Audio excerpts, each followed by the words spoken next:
Welcome back, dear viewers, and you are still watching Cairo Local Time. And in this segment of our program, we are going to talk about World Tourism Day, which Mesdames et messieurs, Nile TV International va diffuser tout de suite l'édition de l'émission de TV5 Monde intitulée La piste de la francophonie qui sera en direct tout de suite.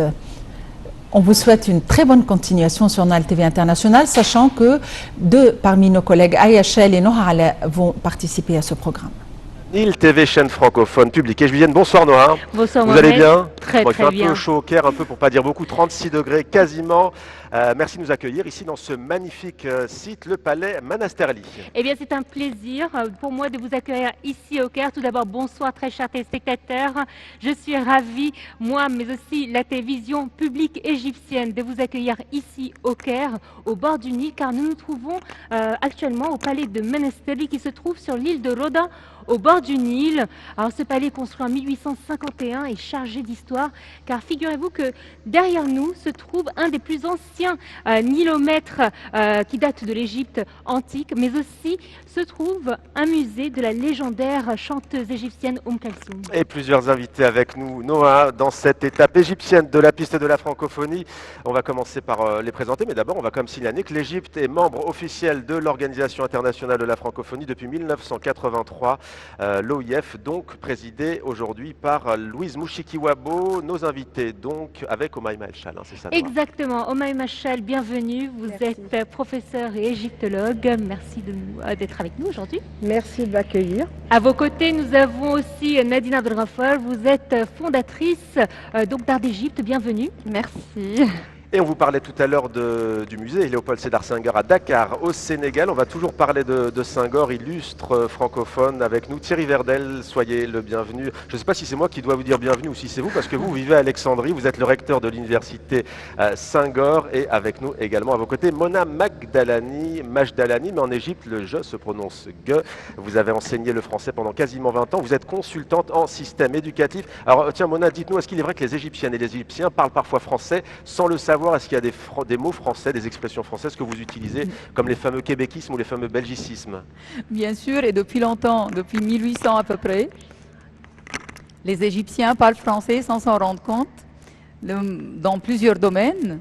Le domaine de l'automobile, le domaine de la mode, le domaine du mobilier, de l'art, de la chanson. Enfin, on n'arrête pas d'utiliser des mots français et ça a été égyptianisé un petit peu, mais l'origine est toujours, elle reste toujours française. Il y a notamment l'automobile, mais pas seulement, avec le mot vitesse, bien entendu, qui est entré dans le langage. Exactement. Il y a aussi, Noah, par exemple, le mot corniche, corniche el Nil, que l'on utilise. Exactement, on a aussi madame, mais juste avant, j'ai une petite surprise à te faire découvrir, mais on a un mot, parce qu'aujourd'hui on a appris aussi la disparition d'un homme très important qui a marqué déjà les esprits en Égypte. C'était un amoureux de l'Égypte, il a visité 7 fois l'Égypte durant son mandat, c'est bien évidemment. Et vous parlez bien entendu de Jacques Chirac. Exactement. Qui nous a quittés à l'âge de 86 ans aujourd'hui, l'ancien président français.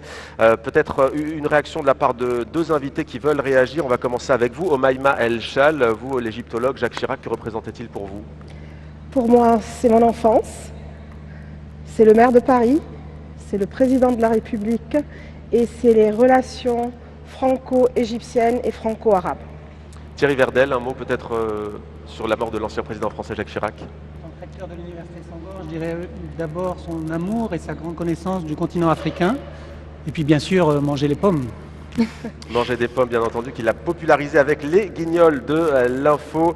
On va revenir au mot de la langue française, justement. Noah, je disais la corniche, le Nil. Exactement, on ne va pas manger des pommes, mais on va peut-être vous faire découvrir un plat cassis, c'est un plat typique égyptien. Alors, on l'a donc justement sur cette table basse. Est-ce que vous connaissez ce que c'est? Ah, pas du tout. Vous connaissez pas? Pourtant, j'en connais des plats égyptiens, c'est quoi? Alors, ça s'appelle koshari. Koshari. Alors, ça vient du français? Exactement, couche de riz. Couche de riz. Exactement. Donc on l'a adopté ce terme et c'est devenu koshari. Il n'y a pas que, il y a aussi un dessert très populaire en Égypte qu'on appelle belil.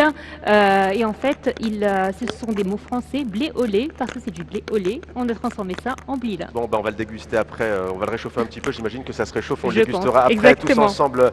Noah, on va revenir maintenant justement sur la langue française. Mona nous disait tout à l'heure effectivement que beaucoup de mots étaient entrés dans la langue française. On va maintenant parler peut-être de son enseignement à cette langue française ici en Égypte. Exactement, parce que Mona, on va être franc, la langue française n'est pas une langue facile. Par exemple, quand je dis le mot O, H-A-U-T, ça se prononce, enfin on entend O, la lettre O. Lorsqu'on dit de l'eau pour boire, également E-A-U, on a le même son que le mot précédent. Je donne un autre exemple, oiseau, toutes les lettres de ce mot ne sont pas prononcées. Comment vous faites, vous, avec vos étudiants? Pas facile, hein. C'est pas facile. Commençons par la prononciation, la voyelle U, la voyelle E. Parmi les difficultés de l'apprentissage de la langue française, passons aux homonymes. Donc, mais ça s'apprend graduellement et on passe par les sons pour aller vers les voyelles nasales, pour mettre deux sons ensemble, pour mettre consonne avec voyelle.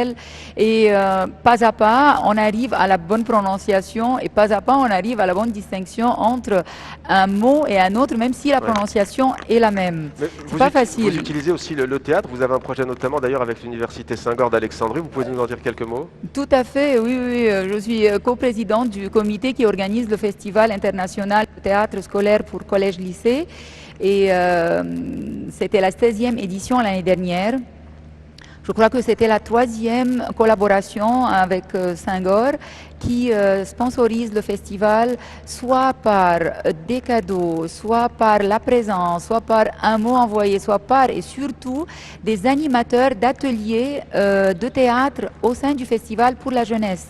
Et aussi le spectacle folklorique l'année dernière pendant l'ouverture a été offert par l'Université Senghor et c'est vraiment une richesse ajoutée, une valeur ajoutée au festival. Et une richesse ajoutée au festival. La piste de la francophonie continue. Vous pouvez nous regarder en direct sur les réseaux sociaux, YouTube, Facebook notamment, sur TV5 Monde bien entendu, mais aussi sur Nil TV en direct en ce moment. La rentrée scolaire en Égypte, ici c'était dimanche, il y a quelques jours seulement. On a choisi de vous montrer deux enseignantes à l'école catholique Saint-Vincent de Paul. C'est un reportage signé Riam Mounid. Regardez.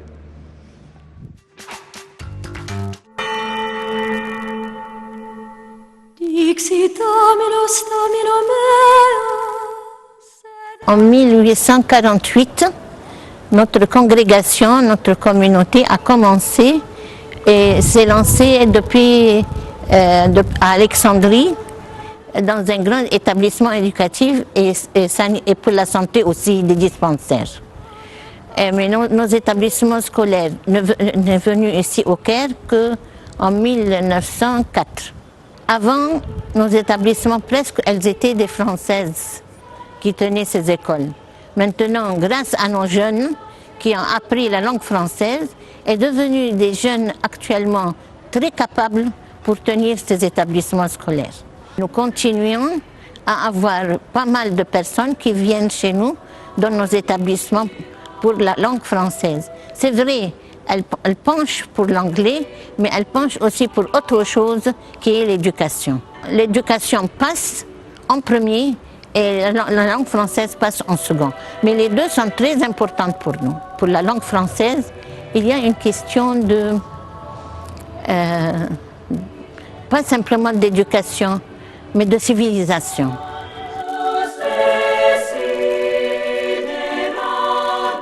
Nos professeurs travaillent avec TV5 Monde. Comment? C'est un site qui offre une richesse inouïe pour les profs, avec des vidéos, des chansons, avec une fiche de préparation toute prête, tous les niveaux. Donc le prof, il a un travail tout fait et c'est élaboré par des spécialistes bien sûr.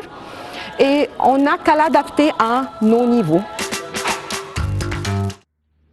Alors Mona, justement, qu'en est-il de la langue française dans les écoles publiques en Égypte? À partir de quel âge, par exemple, les étudiants égyptiens découvrent cette très belle langue? Ça dépend, les écoles publiques LV1 ou LV2. LV1, ça commence depuis la première préparatoire et LV2, c'est la première secondaire.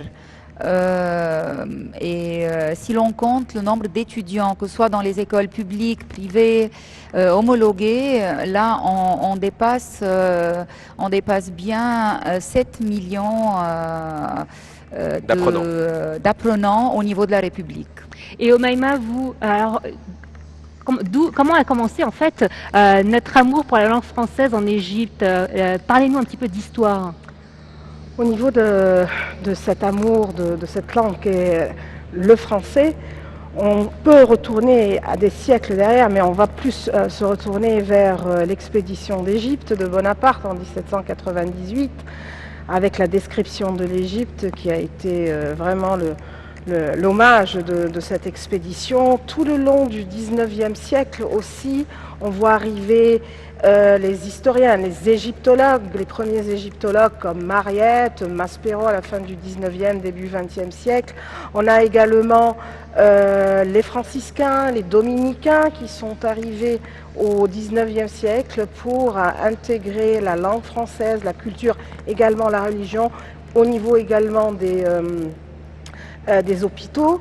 Il y a eu un mouvement inverse aussi au Maïma El Chal. S'il vous plaît. Il y a eu un mouvement inverse aussi de la France vers l'Égypte. Exactement, aussi, et de l'Égypte vers la France avec l'époque de Mehmet Ali ou Mohamed Ali, Mohamed Ali Pacha, qui est venu en 1805 et qui a fait une révolution intellectuelle très grande en Égypte quand il a envoyé des étudiants égyptiens vers la France pour étudier différentes disciplines. Et bien sûr, tout le long du XXe siècle, ça a continué. Et jusqu'à aujourd'hui, nous avons donc des bourses d'État, des bourses françaises, des bourses égyptiennes qui envoient vers la France. Et Noha, tout le monde attend avec impatience ici en Égypte et dans le monde entier le nouveau musée, le grand musée d'Égypte qui verra le jour en 2020. Exactement, et d'ailleurs je vous invite dans ce lieu prestigieux et rare, vous allez voir des images rares parce que je sais que TV5 Monde a eu la chance en décembre de découvrir les coulisses de ce grand musée. Cette fois-ci, c'est nous ici du Caire en direct, on va vous proposer de découvrir des images rares du laboratoire de restauration donc du grand musée d'Égypte, et c'est notre collègue Omney Hamzaoui qui a rencontré le ministre des Antiquités qui nous en dit plus.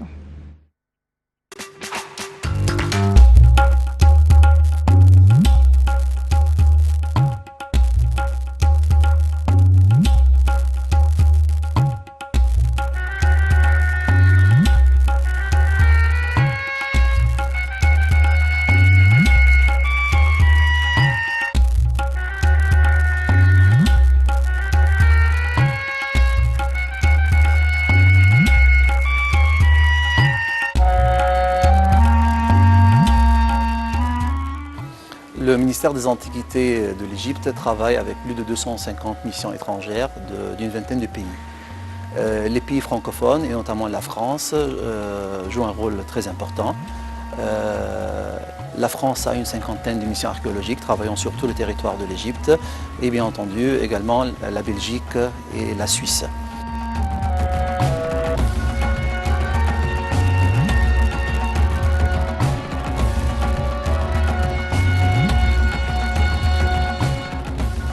C'est un très grand musée, c'est le plus grand consacré à une civilisation. Il est à quelques centaines de mètres des pyramides de Giza. Ce musée, qui a été commencé au début du XXIe siècle, devait être ouvert en 2014. Mais après janvier 2011, le projet a été très ralenti et les travaux ont été poursuivis très sérieusement à partir de 2016. On espère offrir ce cadeau à l'humanité durant le dernier trimestre de 2020. Alors voilà, on vient de découvrir donc ces images très belles du nouveau musée d'Égypte. Pourquoi au Maïma nous avons eu besoin d'un nouveau musée? Le musée, l'ancien musée du Caire, le musée des Antiquités de Pas et Tahrir, est comble d'objets exposés et comble d'objets dans les réserves. Donc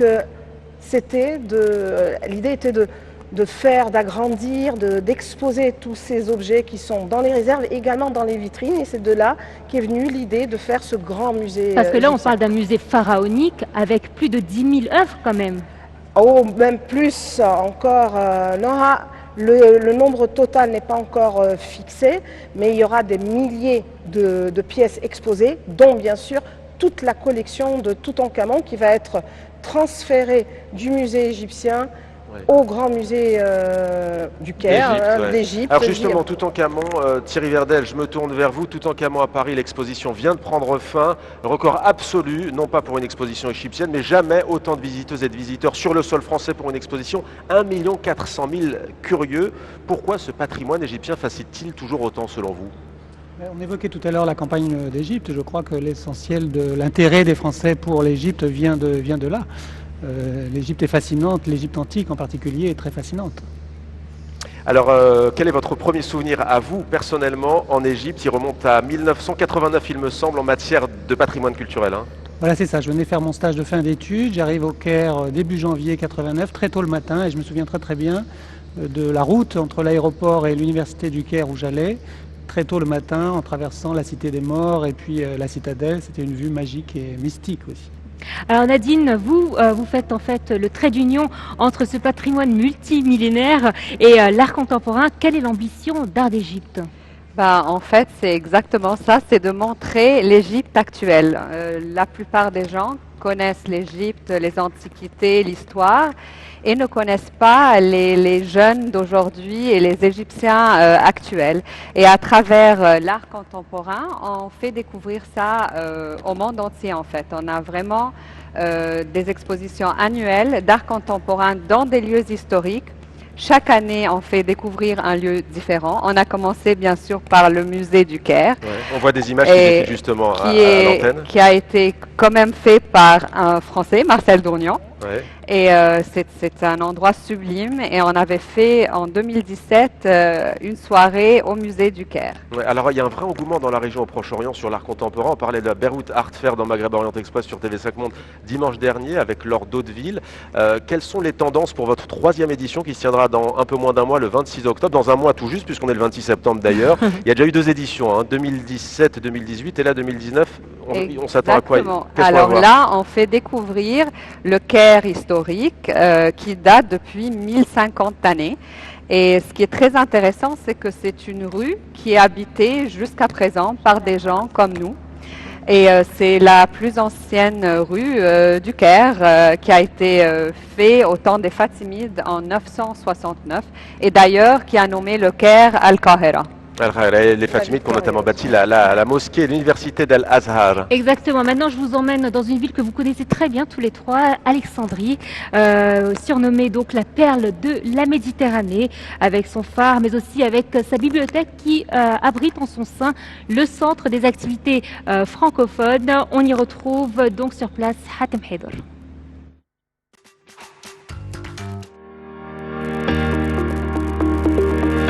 La mer, la corniche, le soleil, le beau temps, nous sommes à Alexandrie. Et si on bouge un peu la caméra, on va se trouver à la bibliothèque d'Alexandrie. Venez avec moi. Le centre d'activité francophone, le CAF, est un des 9 secteurs constitutifs de l'organigramme de la bibliothèque d'Alexandrie. Son but est de renforcer la présence de la francophonie dans la société alexandrine, tout en adoptant une perspective ambitieuse qui porte un intérêt particulier à la collaboration avec les communautés francophones sur les plans national et régional. C'est un centre fondé à la bibliothèque d'Alexandrie en mai 2013 dans le but de valoriser l'usage de la langue française et de coopérer avec les différents pays francophones pour organiser des activités culturelles, éducatives, artistiques et aussi servir les francophones d'Alexandrie, d'Égypte et faire des coopérations au niveau des pays francophones. Il y a des années, on a reçu un don de livres français et d'ici, la bibliothèque d'Alexandrie est devenue la 4e bibliothèque francophone au niveau du monde. Le CAF a pour mission de devenir un centre pour la promotion de la culture francophone à l'échelle locale et régionale. Il focalise son action sur la diffusion de la langue et la culture française, en présentant un appui scientifique, culturel, éducationnel et intellectuel considérable aux établissements francophones d'Égypte et de la région. La piste de la francophonie, réagissez sur les réseaux sociaux, hashtag la piste de la francophonie. Thierry Verdel, pas très loin de cette grande bibliothèque, historique bibliothèque. Il y a un autre site historique pour la francophonie et pas seulement, notamment pour la jeunesse, pour les étudiants. C'est votre université, l'université Senghor, qui fêtera d'ailleurs dans quelques mois ses 30 ans. Elle est née en 1990. Quelle est la vocation de votre établissement qui est un opérateur officiel de l'OIF ? Alors, l'université Senghor a été créée en 89, la décision était en 89, l'ouverture en 90, avec la mission de contribuer au développement africain par la formation des cadres. Quel est l'objectif de cet établissement? Que fait-il concrètement? Alors nous délivrons un master en particulier en gestion de projet dans 4 domaines principaux que sont la santé, l'environnement, la culture et l'administration-gestion. Dites-vous que vous formez les élites francophones, est-ce vrai? Oui, c'est vrai, on a quelques... Dans quel domaine? Dans les domaines que je viens d'énoncer, on a des ministres, par exemple, en activité qui sont issus de l'Université Senghor. La politique? La politique, bien sûr, dans les ministères, dans le secteur privé, dans les grandes ONG internationales qui sont présentes en Afrique. Quelle nationalité, d'où viennent les étudiants? Alors, la promotion que nous venons de recruter vient de 25 pays différents, principalement en Afrique, mais aussi en Haïti, Madagascar également. TV5 Monde est un opérateur de la francophonie, vous l'êtes aussi. On dit que vous êtes unique, pourquoi? Il y a Montréal, il y a Paris et donc il y a Alexandrie alors? Voilà, nous sommes les seuls qui sont en dehors, qui sont dans le sud, disons, du monde. Et j'imagine qu'ils sont chanceux parce qu'ils ont la mer tout au long de l'année. Oui, la mer est un climat relativement tempéré, effectivement. Exactement. Voilà donc pour l'Université Senghor à Alexandrie. 2 autres invités vont pas tarder à nous rejoindre. Thierry et Nadine, merci beaucoup d'avoir été avec nous, d'avoir participé à cette piste de la francophonie. Avant de vous quitter, vous allez peut-être d'abord nous dire quel est votre mot préféré dans la langue française, Nadine Rafal? L'art. L'art, ART, voilà, au moins c'est très simple. Et vous, Thierry Verdel? En française, je dirais amour, tout simplement. Amour, tout simplement. Très joli mot d'ailleurs qui est repris aussi dans de nombreux pays du monde de la francophonie. Je signale d'ailleurs, puisqu'on parle de francophonie, que très bientôt, dans quelques mois, il y aura le dictionnaire des francophones, premier du genre. On parlait tout à l'heure, je ne sais pas comment je pourrais dire, des égyptianismes ou des égyptianismes. En tout cas, on parlait des belgicismes aussi, des ivoirismes, des québéquismes. Ce sera bientôt en ligne sur application mobile. Et on signale aussi TV5 Monde Plus, plateforme numérique francophone internationale de vidéos à la demande qui verra le jour en 2020. Sous-titrage arabe, français, anglais, espagnol et allemand. Exactement, la piste de la francophonie continue. Nous sommes en direct à travers les 5 continents depuis près de 14 heures déjà. Le temps passe vite. Hein. Ah, ça passe et ça défile. Hein, et on va maintenant rendre hommage à un grand vecteur de la francophonie ici en Égypte. Il s'agit bien entendu des médias auxquels vous appartenez d'ailleurs, Noah. Télévision, la radio aussi, Radio Le Caire, mais pas seulement. Il y a aussi les journaux, bien entendu. El Ahram Hebdo. El Ahram veut dire les pyramides en égyptien, en arabe. Et puis il y a aussi, bien entendu, l'historique, la presse égyptienne. On va maintenant voir ce tour d'horizon avec Aya El Chal et Walid Hassan.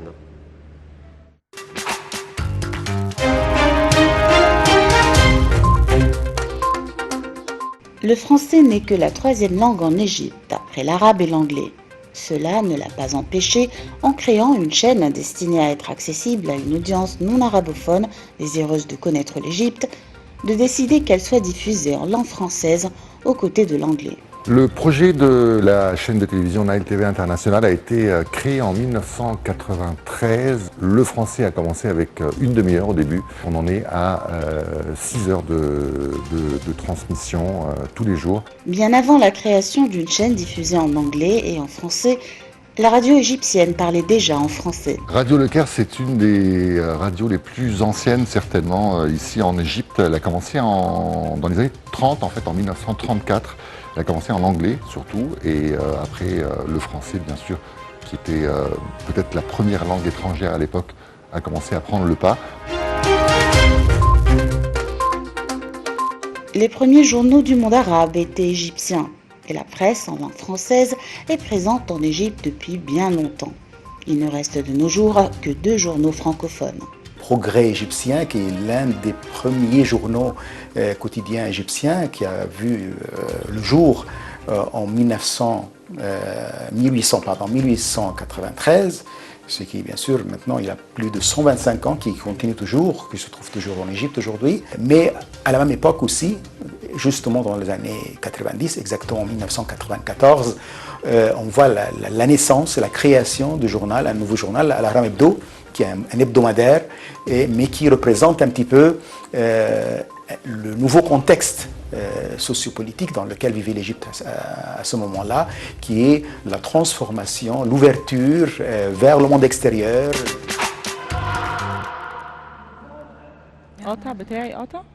Et voilà pour les médias francophones. Et d'ailleurs, c'est pas la presse, mais c'est le Progrès d'Égypte, bien entendu. Ça tombe bien, j'en profite pour glisser mon mot préféré. Mon préféré, c'est Progrès. Vous, Nora? Bonheur. Parce Allez, que c'est un bonheur d'être avec vous durant cette piste de la francophonie. Et deux invités nous ont rejoints, Nora. Exactement. Nous avons tout d'abord Yasser Moheb. Bonsoir. Vous êtes critique de cinéma. On peut vous lire d'ailleurs dans les colonnes d'Al Ahram Hebdo qu'on vient de présenter dans ce reportage.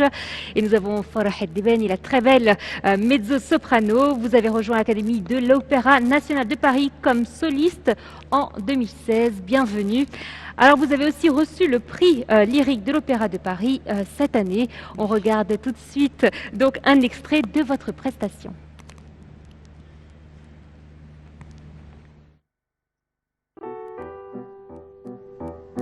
La traîne de ces sautateurs avec un éclat métallique et sur cette étrange musique la zingara la salava.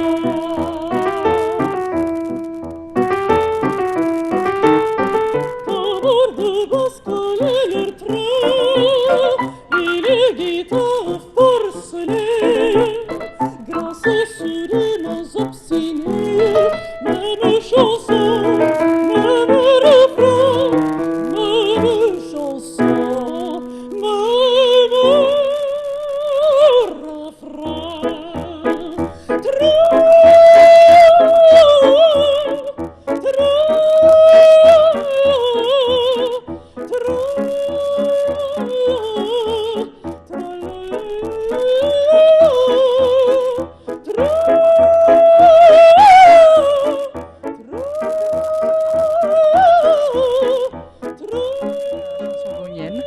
Et là, c'était la remise du prix lyrique à l'Opéra du Garnier en mai. Qu'est-ce qui vous plaît? Qu'est-ce que ça fait d'interpréter, Carmen?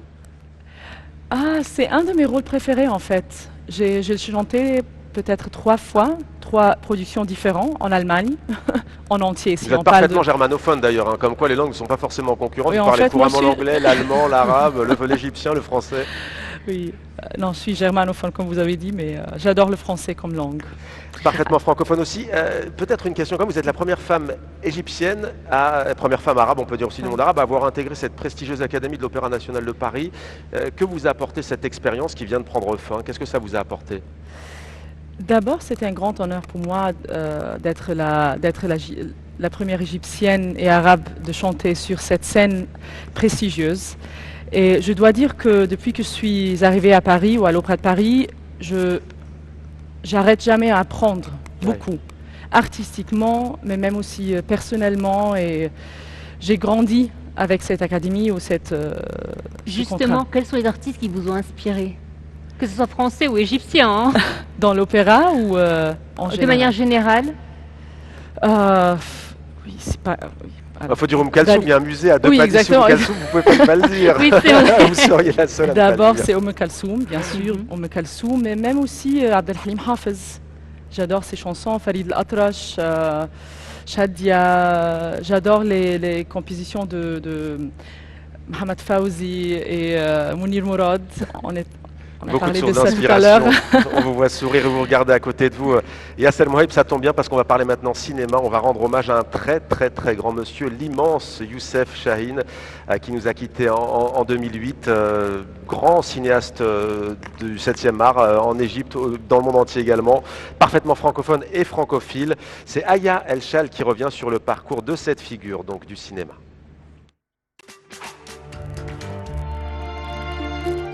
Réalisateur, acteur, scénariste et producteur égyptien de réputation internationale, Youssef Chahine réalisa 40 films et documentaires. Défenseur de la liberté contre toute forme d'intolérance, humaniste amoureux des arts et des belles lettres, Youssef Chahine a abordé tous les genres de cinéma. Son œuvre est nourrie du souvenir des films hollywoodiens de son enfance, en particulier les comédies musicales, allant de reconstitutions historiques comme Saladin en 1963 ou Adieu Bonaparte en 1984 à des évocations plus autobiographiques. Le film, qui allait marquer sa carrière à jamais, fut Gare centrale en 1958. Quitte à affronter la censure, l'exil et les procès, Youssef Chahine a su trouver des financements, notamment en France, où ont été coproduits ses derniers films, comme son tout dernier, Le Chaos, sorti en 2006, soit 2 ans avant sa mort. Youssef Chahine offre en 1986 un rôle superbe à la chanteuse Dalida, native du Caire, dans Le 6e jour, mélodrame inspiré d'un roman d'André Chédid. Est remis à Youssef Chahine pour l'ensemble de son œuvre. C'est en 1997 que Chahine reçoit au Festival de Cannes un prix pour l'ensemble de sa carrière. Une récompense qui a fait l'unanimité, ovation debout et spontanée pour ce réalisateur qui a signé une œuvre généreuse, courageuse, combative et inventive. Soyez gentil, mettez-vous un petit peu à ma place. J'ai le cœur qui bat, j'ai des papillons dans l'estomac et j'attends ça depuis 47 ans.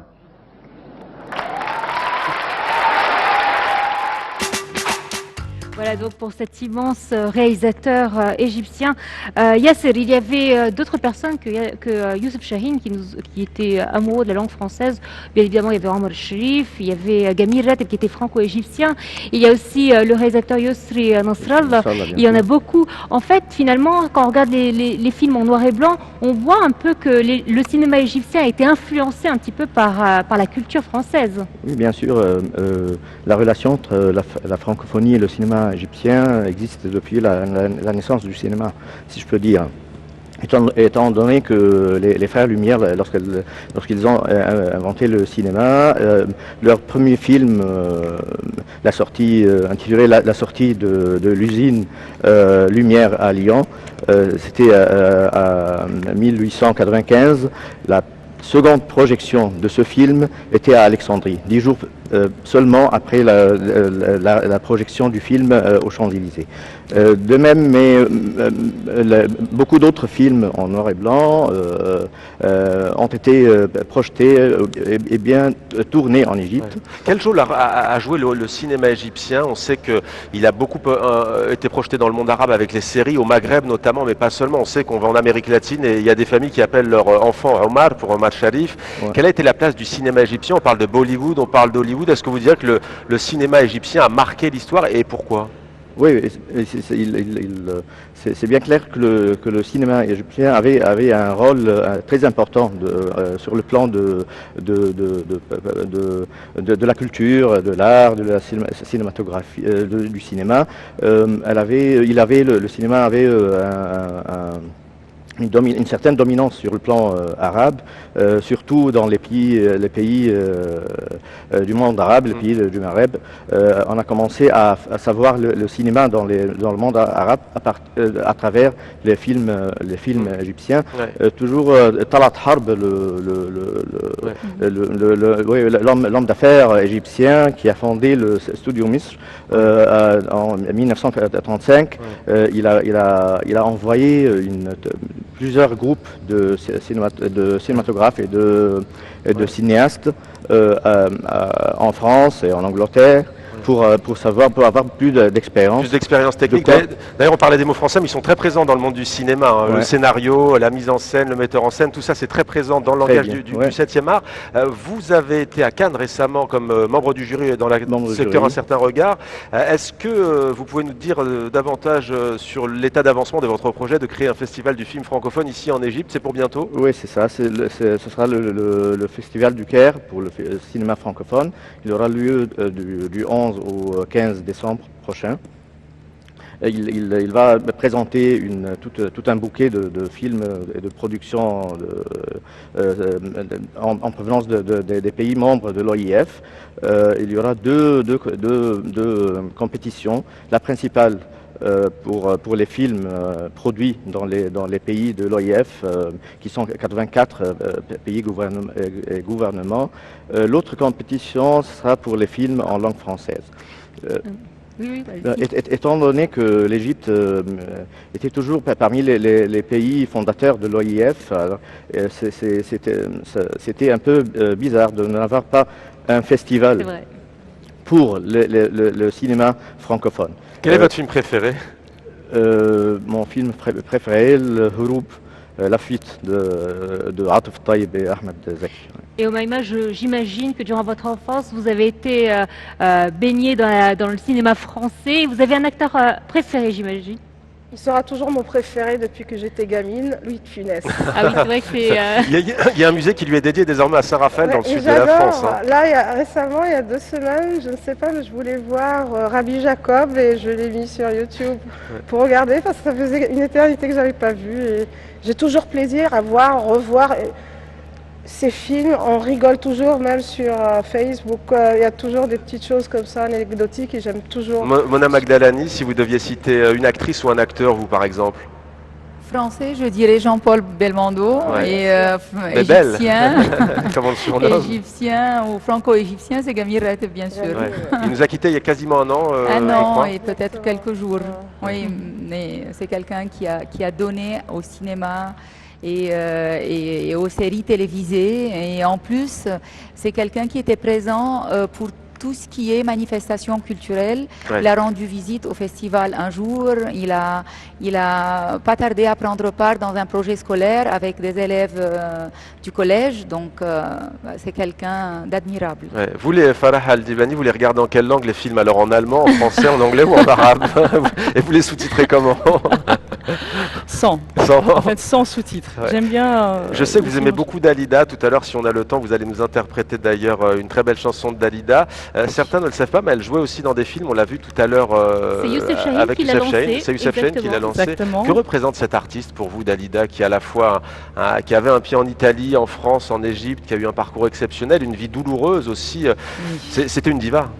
C'est une vraie diva. Elle avait une carrière, ou elle a une carrière jusqu'à maintenant, je pense, inoubliable. Je pense. Elle n'a pas juste une voix magnifique, mais une présence et une puissance, une profondeur dans son interprétation, je trouve.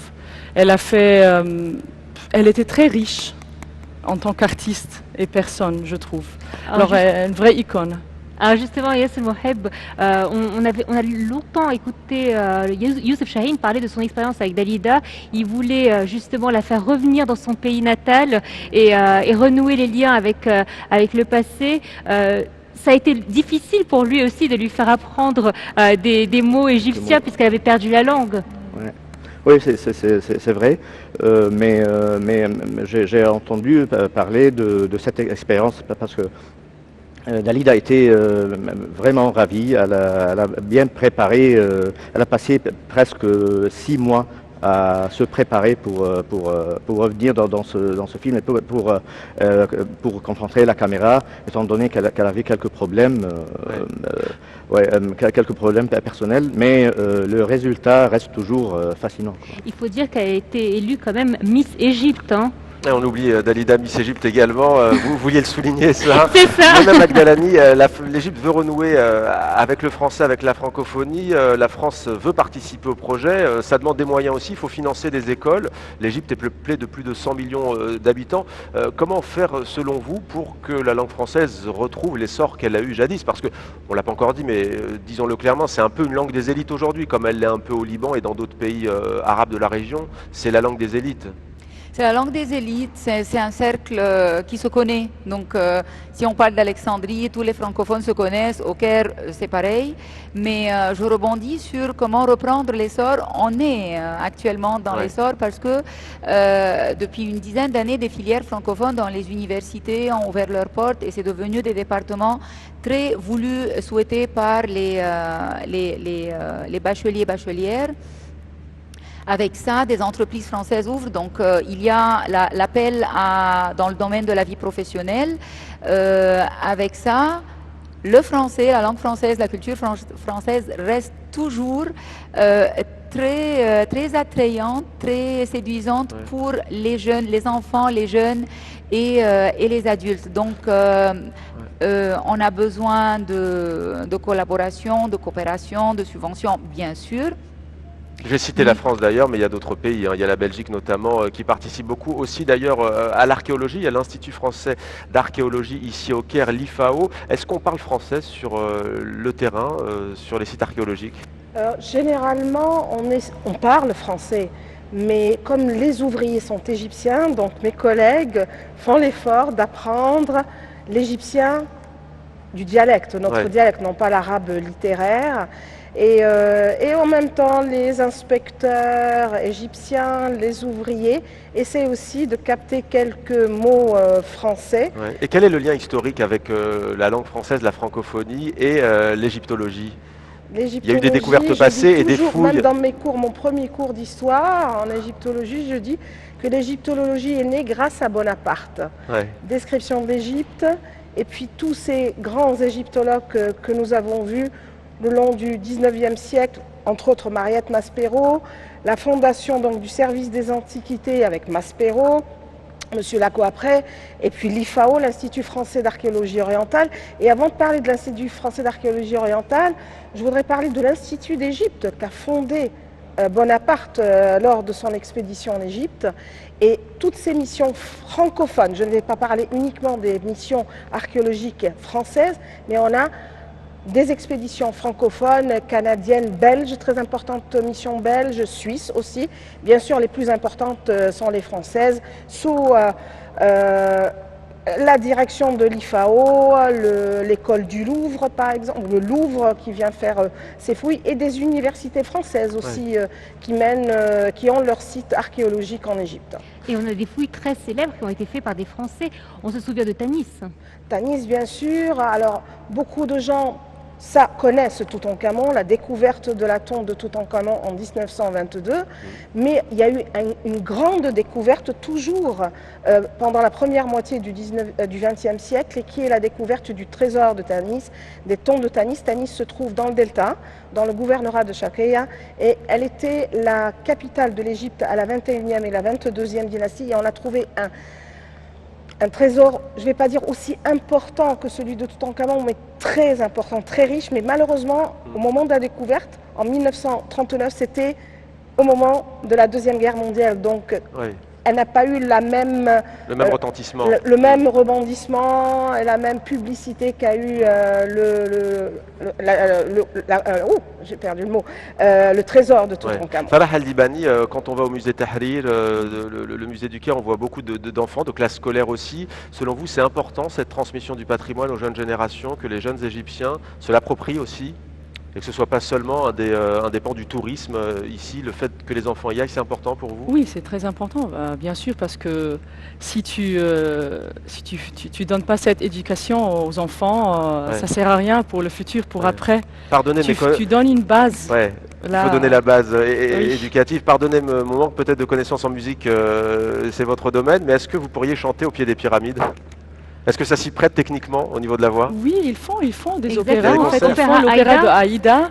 Exactement. Eh ben, Yalla, faut y aller. Exactement. C'est vrai qu'il y avait eu le Aïda. mois prochain, le mois prochain, oui, en novembre, octobre-novembre, il y a un grand spectacle opéra Aïda. Ça vous dit? À Hatshepsut. Ça Et à sera à Hatshepsut. Mais je vous pose la question parce que j'ai lu une interview pour dire un mot parfaitement français, un entretien dans lequel vous dites en fait, nous, on est un peu comme des athlètes, comme des sportifs.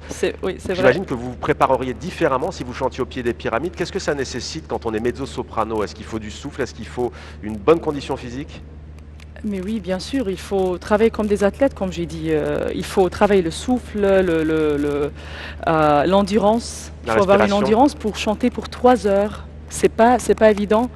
Il faut, et si tu chantes en dehors, en plein air, c'est encore plus difficile que d'habitude. Alors on parlait de Farah à l'Opéra de Paris, mais il y a eu Kalsoum aussi à l'Olympia qui a marqué les esprits, n'est-ce pas Yasser? Oui, elle a donné plusieurs concerts, Kalsoum, qui ont été même cités dans plusieurs films et plusieurs séries, téléfeuilletons, comme celui de Enam Mohamed Ali, réalisé par Enam Mohamed Ali et joué par Sabrine. On a vu Kalsoum en pleine forme, en plein élan à Paris toujours. Allez-y, Farah. Maria Callas, la chanteuse d'opéra, elle avait dit qu'elle avait une voix incomparable. La voix incomparable Kalsoum, c'est Maria Callas qui le dit. El Ahram Hebdo fait une grande place à la culture. Vous écrivez sur le cinéma, mais pas seulement. Est-ce que vous pouvez nous dire quelques mots? On l'a vu tout à l'heure, El Ahram est un des piliers de la francophonie ici, journal historique. Oui, bien sûr. Oui, El Ahram, c'est c'est le journal numéro 1 peut-être, parce qu'il a plusieurs publications, l'Ahram Hebdo, l'Ahram Weekly. Et l'Ahram Hebdo, c'est une publication égyptienne, mais en langue française. C'est un peu, présente une certaine occasion aux lecteurs, au public égyptien, de s'ouvrir sur la culture la culture française et la francophonie en général. Omaïma El-Chal, vous lisez le Progrès égyptien et l'Ahram Hebdo? L'Ahram Hebdo. Le Progrès égyptien, c'était il y a quelques années, mais je trouve que l'Ahram Hebdo a une tendance plus moderne que le Progrès égyptien. C'est une opinion personnelle. Et là encore, la présence de ces médias en langue française montre l'intérêt de l'Égypte à cette très belle langue, la langue de Molière. Ah, tiens, d'ailleurs, Noha El-Chal, je vais vous poser... Noha, pardon, El-Chal, j'ai fait le mix. Noha, là, une question, vous, ça fait 10 ans que vous êtes à Nil TV, elle est née quand cette télé? Exactement, elle est née dans les années 90 et ça a été une volonté de la part donc, des autorités de l'époque de créer une chaîne bilingue, anglophone et francophone. Et aujourd'hui, nous avons la chance de parler en français dans une télévision publique égyptienne. Nous avons 6 heures par jour et nous proposons différents programmes culturels, aussi on parle de l'art, on parle de politique parfois, on a des programmes de divertissement et c'est vraiment une fierté d'avoir cette chaîne-là parmi les chaînes égyptiennes. Une vitrine francophone ici en Égypte, Nil TV qui fait partie donc de la télévision publique, il y a Al-Masriya aussi bien entendu qu'on peut citer. Les mots préférés, à qui j'ai demandé, à qui j'ai pas demandé. Farah El-Dibani, j'ai pas demandé votre mot préféré. Vous c'était bonheur tout à l'heure Noha. C'est ça. Le mot préféré dans la langue française. Le mot préféré. C'est difficile. Mezzo-soprano. En fait, j'aime le mot bonheur. Je le trouve pas dans des autres langues. Bonheur, oui. L'espoir. L'espoir, c'est pas mal, c'est joli. Il en faut. C'est un mot international, Paris. Paris. Paris. Ah, le nom d'une ville. C'est pas le nom d'une ville, parce que moi je trouve que Paris, c'est pas uniquement une ville, c'est pas uniquement la capitale, mais elle a un sens global sur tout. À Paris, on a tout. Il y a l'Opéra National de Paris notamment, comme disait Farah El-Dibani. Votre mot préféré, chère Mona? Culture. Culture parce que ça englobe beaucoup de choses et c'est un mode de vie avant que ce soit un patrimoine et c'est des orientations et des pensées. Alors justement, je parlais de l'intérêt des médias égyptiens à parler français ou à écrire en français. Est-ce qu'aujourd'hui, il y a toujours cet intérêt chez les parents égyptiens, chez les Égyptiens, d'inscrire leurs enfants dans des écoles francophones? Oui, bien sûr, ça continue et ça évolue. Les effectifs sont multipliés par 2 et par 3. Les écoles actuellement n'arrivent pas à répondre aux appels. À peu près 500 se présentent pour les classes maternelles et les écoles ne peuvent qu'en prendre 100. Donc la demande y est. Il y a à peu près 50 écoles bilingues au niveau de la République. Avec ça, 35 000 élèves, ça veut dire... Près de 40 000 élèves déjà dans l'école publique égyptienne. Voilà donc pour l'Égypte qui veut renouer avec la langue française. On va prendre la direction maintenant de Tunis où l'on retrouve Xavier Lambrecht et Amel Chahed, leurs invités également. Bonsoir Xavier, bonsoir Amel. On salue également toutes les Tunisiennes et les Tunisiens. On imagine donc que vous êtes prêts à prendre le relais dans quelques minutes, allez, quelques instants même.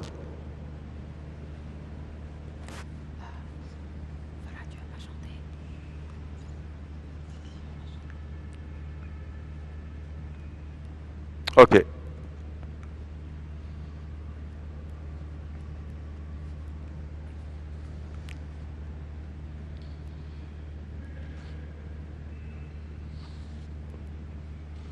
Et cette émission touche à sa fin. La piste de la francophonie continue. Ce n'est pas fini. On est ensemble depuis 14 heures de direct sur TV5 Monde. Et ce n'est pas fini. On vient de le voir. On va prendre la direction de Tunis, la capitale tunisienne. Merci beaucoup Farah El-Dibani. Merci Yasser Moheb. Omaïma El-Chal. Merci également. Et Mona Magdalani. Ça passe très vite. Mais on aura l'occasion de vous revoir bien entendu sur TV5 Monde. Merci Noala. Merci à toutes les équipes de la télévision publique égyptienne. À toutes les équipes à Paris bien entendu de TV5 Monde. Les équipes techniques, les équipes rédactionnelles aussi de Nil TV qui nous ont aidés, notamment Aya El-Chal à préparer cette émission. On remercie aussi Ibrahim El Khoury, sans qui cette émission n'aurait pas pu avoir lieu. Il est le directeur de la francophonie au sein du ministère égyptien des Affaires étrangères. On salue également Nabil Bouhajda, directeur Maghreb-Orient TV5 Monde. Ravi de vous avoir rencontré ici, Noa, au Caire. Je crois qu'on va finir d'ailleurs en beauté, hein, avec un bonheur total. Exactement. Je tiens aussi à remercier TV5 Monde de nous avoir donné l'occasion donc de nous montrer notre très beau pays avec tous nos invités qui nous ont fait le plaisir d'être avec nous. Merci à vous. Merci à toi, Mohamed. Et justement, tout de suite, Farah, on va parler d'une autre chanteuse que vous aimez, qui vous a inspiré, Dalida. Vous allez interpréter Helwa Ya Baladi? Oui. Helwa Baladi, pour nous et pour tous les francophones, en fait. Eh ben, c'est à vous. A cappella. كلمة حلوة وكلمتين حلوة يا بلدي غنوة حلوة وغنوتين حلوة يا بلدي أملي دايما كان يا بلدي إني أرجع لك يا بلدي وأفضل دايما جنبك على طول